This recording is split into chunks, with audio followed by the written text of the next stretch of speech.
Hello guys, welcome to the WTS channel. आज हम आपको मूवी एक्सप्लेन करेंगे इनसाइड। कहानी की शुरुआत में हमें एक बहुत ही खूबसूरत पेंट हाउस को दिखाया जाता है। इस पेंट हाउस में काफ़ी कीमती पेंटिंग्स रखी हुई होती हैं। उसके बाद हमें एक आदमी को दिखाया जाता है जिसका नाम नीमो होता है। दरअसल नीमो एक चोर है। नीमो उस पेंट हाउस में चोरी करने के लिए दाखिल हो जाता है। यहाँ पर उस पेंट हाउस के सिक्योरिटी सिस्टम को नीमो के साथियों ने पूरी तरीके से हैक कर लिया था। नीमो एक वायरलेस फोन से अपने साथियों से बात कर रहा होता है। उसके साथी नीमो से कहते हैं कि तुम्हें कैसे भी करके उस पेंटिंग को ढूंढना होगा और उसे चुराना होगा। नीमो कई सारी कीमती पेंटिंग्स को चुराकर अपने पास रख लेता है, लेकिन उसे वो वाली पेंटिंग नहीं मिलती जिसकी उसे तलाश है और जिसको चुराने के लिए वो इस पेंट हाउस में आया था। नीमो अपने साथियों से कहता है कि यहाँ पर वो पेंटिंग नहीं है। उसके साथी उसे कहते हैं कि है, तुम दूसरे कमरे में देखो, लेकिन दूसरे कमरे में भी वो पेंटिंग्स नहीं मिलती। उसके साथी नीमो से कहते हैं कि तुमने जितनी भी पेंटिंग्स ले ली है उस पेंटिंग्स को लेकर फौरन उस कमरे से बाहर आ जाओ। लेकिन इस बार नीमो की किस्मत अच्छी नहीं थी। नीमो सिक्योरिटी सिस्टम में जैसे ही कोड डालता है तो वहाँ का सिक्योरिटी सिस्टम पूरी तरीके से मैलफंक्शन हो जाता है और घर पूरी तरीके से लॉक हो जाता है और साथ ही वहाँ पर बहुत जोर से अलार्म बजने लगता है। वो अलार्म इतनी जोर से बजता है कि नीमो के कान के पर्दे फटने लगते हैं। नीमो अपने साथियों से हेल्प मांगता है, लेकिन उसके साथी उसे छोड़कर चले जाते हैं। अलार्म के साउंड से नीमो पूरी तरीके से इरिटेट होने लगता है, इसीलिए सबसे पहले वो अलार्म को पूरी तरीके से तोड़ देता है, जिसके बाद उसे थोड़ी शांति मिलती है। इसी दौरान नीमो देखता है कि दरवाजा लकड़ी का बना है, इसीलिए वो उसे तोड़ना शुरू कर देता है। लेकिन थोड़ी देर बाद उसे ये पता चल जाता है कि दरवाजा मेटल का है, जिसे तोड़ना उसकी बस की बात नहीं है। अब वहाँ पर टेम्परेचर मशीन भी खराब हो जाती है, इसलिए टेम्परेचर अपने आप इंक्रीज होने लगता है। ये चीज को नीमो भी फील करता है। दरअसल उसे पहले गर्मी का एहसास नहीं होता, लेकिन अब नीमो का गला सूखने लगा है। नीमो पानी की तलाश में किचन में आ जाता है और जब किचन में वो टैप ओपन करके देखता है तब उसे पता चलता है कि पानी पूरा का पूरा खत्म हो चुका है। नीमो जब फ्रिज खोल के देखता है तब उसे थोड़ा बहुत खाने का सामान वहाँ मिल जाता है और एक आधी बोतल पानी भी मिल जाता है। नीमो इतना प्यासा होता है कि वो पूरा का पूरा पानी पी जाता है। फिर नीमो थोड़ा खाना खाता है। फिर उसके बाद वो टीवी ऑन करता है जहाँ पर उस बिल्डिंग की CCTV कैमरा की रिकॉर्डिंग चल रही होती है। तभी नीमो को नींद आ जाती है। अगली सुबह जब नीमो की नींद खुलती है तभी वो पूल के पानी से खुद को साफ करता है, क्योंकि उसकी बॉडी से बहुत ज्यादा पसीने की स्मेल आ रही थी। उसके बाद नीमो अपना फोन चेक करता है, लेकिन फोन खराब हो चुका होता है।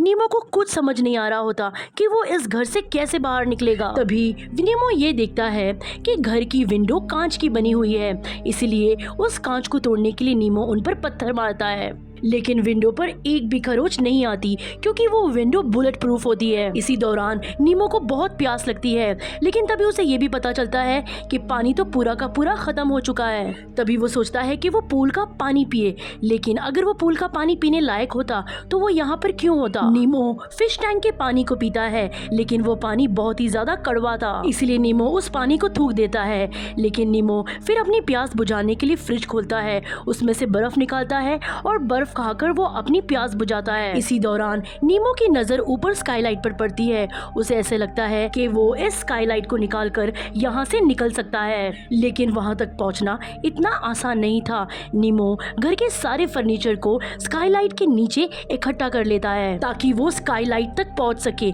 लेकिन टेम्परेचर बढ़ने की वजह से नीमो को काफी ज्यादा गर्मी लगने लगती है। यहाँ नीमो का बहुत बुरा हाल हो जाता है। नीमो फिर से फ्रिज के पास आता है, लेकिन ये क्या, वो देखता है कि बर्फ पूरी तरीके से पिघल चुकी है। इसीलिए आखिर में आकर नीमो फ्रिज को ही चाटना शुरू कर देता है। इसके बाद नीमो खाना खाता है और खाना खाते वक्त वो खिड़की के बाहर देखता है।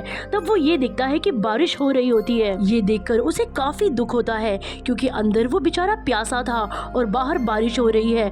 अगली सुबह नीमो जब घर को एक्सप्लोर कर रहा था तभी उसे वहाँ पर 2 कुत्तों का खाना मिलता है।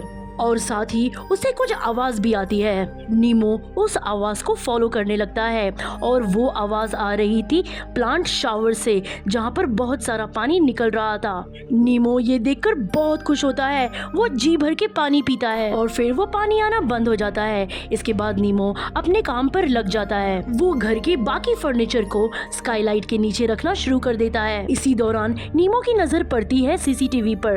तभी वो ये दिखता है कि घर के बाहर जैस्मिन नाम की एक मेड साफ सफाई करने आई है। ये देखकर नीमो फौरन मेन डोर पर जाता है और मदद के लिए जैस्मिन को बहुत सारी आवाजें लगाता है, लेकिन जैस्मिन ने अपने कान में ईयरफोन्स लगा रखे थे, इसीलिए वो नीमो की आवाज को सुन नहीं पाती। और वैसे भी वो घर तो पूरी तरीके से साउंड प्रूफ होता है। जैस्मिन वहाँ से चली जाती है।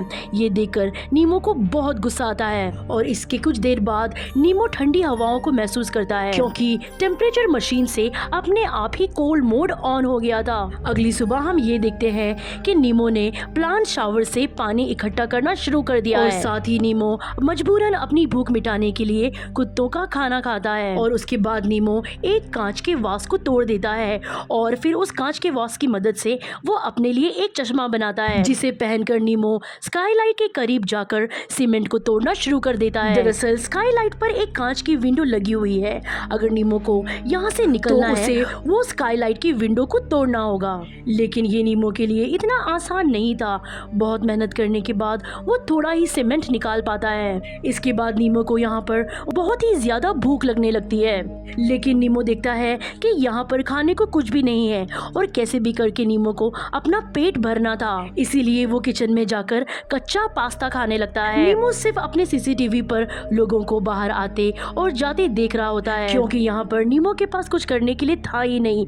जैसे जैसे दिन बीत रहे होते हैं वैसे ही नीमो की दिमागी हालत खराब हो रही होती है। वो अपने आप से ही बातें करना शुरू कर देता है। अकेलापन उसे अंदर से खोखला कर रहा था। एक दिन घर का टेम्परेचर और भी ज्यादा डाउन हो जाता है, जिससे नीमो को और भी ज्यादा ठंड लगना शुरू हो जाती है। वो टेम्परेचर मशीन को ठीक करना चाहता है, लेकिन उसे वहाँ पर कुछ भी समझ नहीं आ रहा होता। इसके बाद नीमो स्काईलाइट का सीमेंट पूरी तरीके से निकाल देता है। तब हम ये देखते हैं कि वहाँ पर बहुत सारे स्क्रू लगे हुए हैं, जिसे बिना स्क्रू ड्राइवर के खोलना बहुत ही ज्यादा मुश्किल होने वाला था। नीमो हताश होकर नीचे आकर बैठ जाता है, जहाँ पर वो सीसीटीवी पर जैस्मिन को देखता है, जो कि बाहर क्लीनिंग करने के लिए आई होती है। नीमो एक बार फिर से हेल्प के लिए चिल्लाता है। वो दरवाजे को जोर जोर से पीटना शुरू कर देता है, लेकिन हर बार की तरह जैस्मिन इस बार भी उसकी आवाज को सुन नहीं पाती और वो वहाँ से चली जाती है।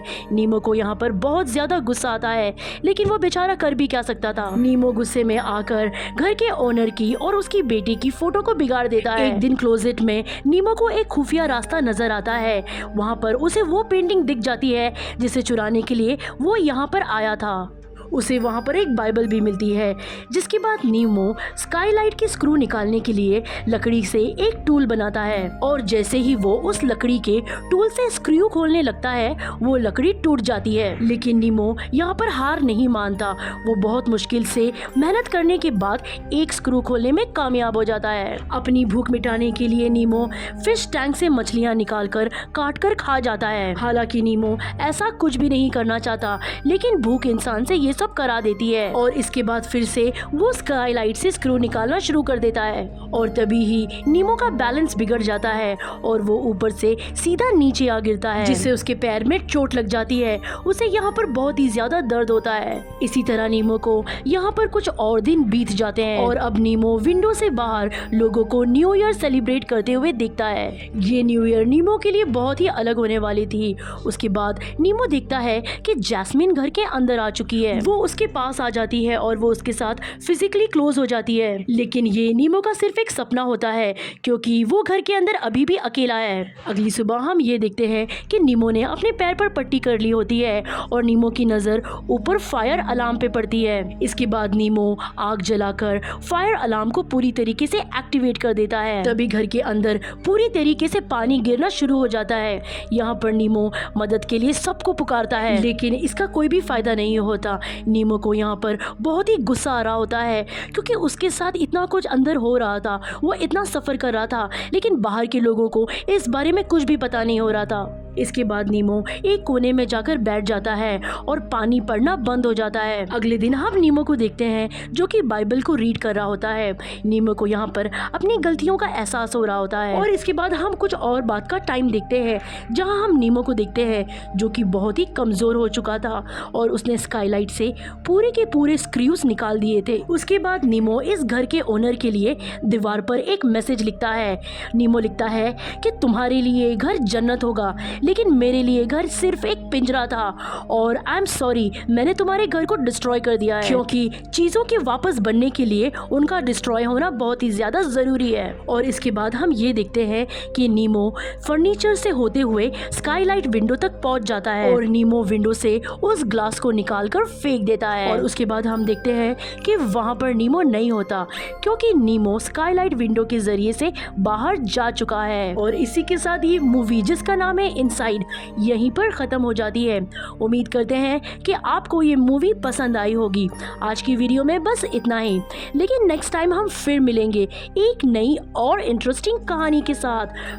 अगर आपको हमारी वीडियो की एक्सप्लेनेशन अच्छी लगी हो तो हमारे वीडियो को लाइक ज़रूर कीजिएगा और अगर आप हमारे चैनल पर नए हैं तो हमारे चैनल को सब्सक्राइब कीजिएगा।